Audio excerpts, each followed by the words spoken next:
Denny adalah seorang copywriter di sebuah biro iklan lokal. Teman-temannya mengatakan bahwa Denny sedang kesulitan keuangan. Kok tahu? Ya tahulah.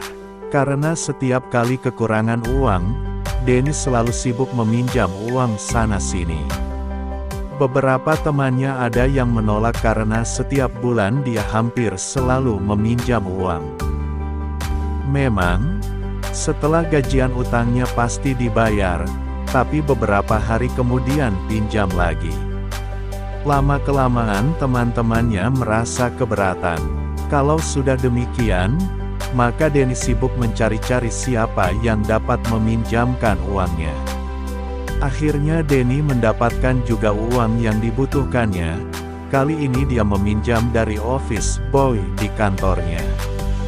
Sebenarnya Denny malu. Uangnya sudah habis padahal baru tanggal 16. Dia sudah tidak punya uang lagi untuk naik taksi ke kantor dan untuk biaya makan. Ketika dia sedang berkeluh kesah dan bingung, tiba-tiba office boy menawarkan uangnya. Dia tidak sampai hati melihat Denny kesulitan. Denny tadinya menolak karena malu. Masa staf meminjam uang dari office boy? Tapi orang tersebut benar-benar rela ingin membantunya, sehingga akhirnya Denny menerima bantuannya. Dalam hati kecilnya Denny merasa sangat malu. Malu sekali. Tapi Denny terpaksa menerimanya, dia benar-benar tidak punya uang. Keesokan harinya dia ingin mencari office boy tersebut dan mengajaknya berbincang-bincang. Denny penasaran, mengapa office boy tersebut bisa punya uang lebih dan bahkan bisa meminjamkan uangnya kepada Denny. Bukankah gaji Denny lebih besar? Mereka sama-sama masih bujangan, belum menikah. Tapi, mengapa office boy tersebut bisa menyimpan uang sedangkan Denny selalu kehabisan uang? Kok bisa? Apa kuncinya? Siangnya Denny baru mendapat kesempatan untuk berbincang-bincang dan bertukar pikiran. Office boy itu memang sangat istimewa. Dia paling rajin bekerja, paling tuntas mengerjakan semua tugasnya. Tidak pernah terlambat masuk kerja. Padahal kalau dilihat penampilannya sepertinya biasa saja. Orangnya sederhana, agak kurus dan sopan, tapi tidak terkesan menjilat. Sambil makan siang bersama di warung sebelah, Denny mulai menggali kunci sukses menyimpan uang yang dilakukan office boy tersebut. Bagaimana caranya sih, kok bisa mempunyai uang lebih? Gaji saya selalu habis setelah tengah bulan. Denny membuka percakapan. Office boy tersebut mulai bercerita. Saya dulu juga begitu. Gaji saya selalu habis sebelum akhir bulan. Akhirnya saya terpaksa meminjam dari teman. Tapi setelah meminjam, rasanya gaji saya semakin tidak cukup.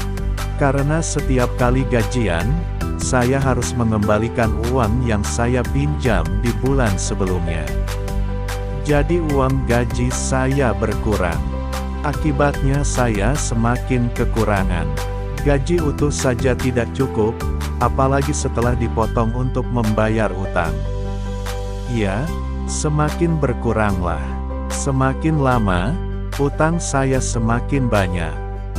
Benar juga, pikir Denny. Pikiran yang sederhana tapi mengandung kebenaran karena seperti itulah yang dialaminya. Jadi bagaimana caranya melepaskan diri dari lilitan utang? Tanya Denny. Waktu itu saya diajari oleh nenek saya. Saya pernah pulang kampung tanpa membawa uang banyak.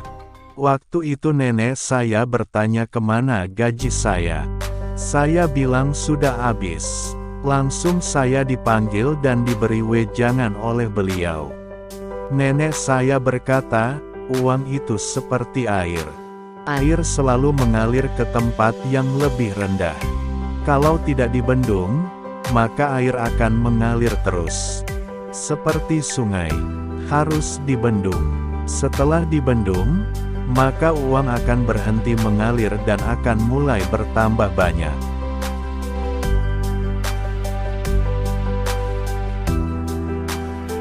Waktu itu saya bertanya, bagaimana cara membendungnya? Nenek saya menjawab tegas, prihatin.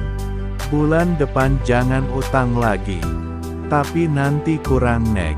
Tidak, kata nenek. Begini caranya. Begitu terima gaji, segera lunasi utangmu. Sisanya harus dicukupkan untuk sebulan. Jangan utang. Kamu jangan makan di luar atau jajan.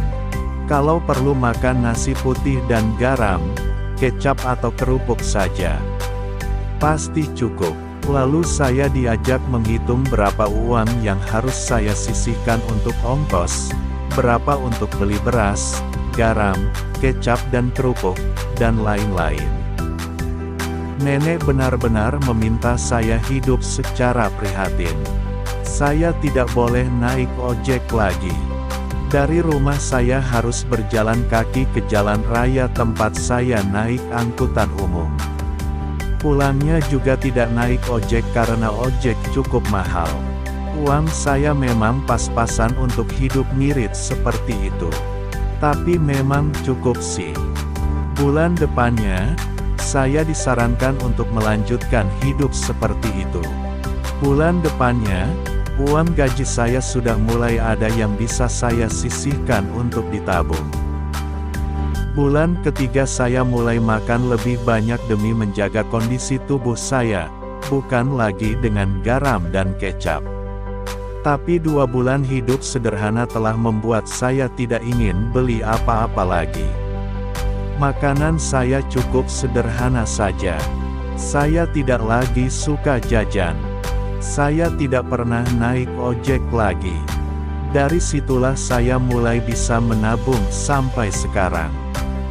Denny bertanya, boleh tahu berapa tabungan kamu? Tapi kalau kamu keberatan menjawab, tidak apa-apa. Tak usah dijawab. Tidak apa-apa Mas Denny. Tabungan saya hampir 40 juta rupiah.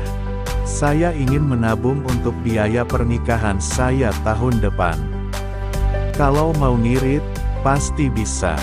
Mengapa uangnya habis terus? Karena pengeluaran Denny cukup besar. Padahal sebenarnya bisa dikurangi. Tapi Denny cenderung memanjakan dirinya. Dia selalu memilih naik taksi. Makan siang selalu di luar, tidak pernah mau membawa nasi atau makanan dari rumah. Pengeluarannya jauh melebihi gaji yang diperolehnya. Rasa haru campur malu membuat Denny bertekad mengubah cara hidupnya. Dia juga ingin membendung uang yang dimilikinya. Dia takkan membiarkan uangnya mengalir terus. Harus segera dibendung. Mulai kapan? Hari ini. Ceng. Start today. Start now.